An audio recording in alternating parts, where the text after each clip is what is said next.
La ciencia, su misión es crear conocimiento realmente y aplicarla también, ¿eh? También tiene un reto de aplicación y de visualización de dónde se dirige este conocimiento.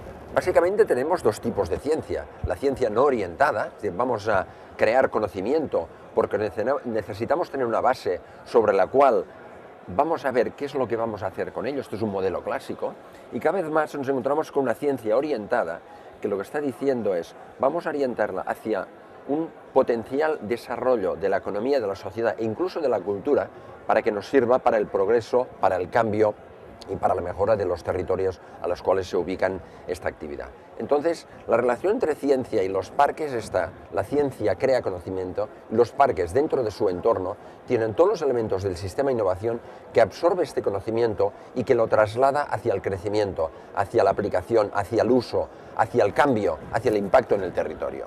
Encontramos que los parques tienden a la especialización. En realidad se conectan con clústeres, que es lo que hemos estado discutiendo en estas jornadas. Un clúster es una agrupación de empresas y de conocimientos en un área que se ha desarrollado con una relación con las políticas públicas. Los parques desarrollan prioridades que se conectan con clústeres. Cuando un parque se especializa en biomedicina, pongamos por ejemplo, o en tecnologías de la información y de las telecomunicaciones, lo que está haciendo es creando un caldo de cultivo con una relación con algo que habitualmente ya existe en la zona.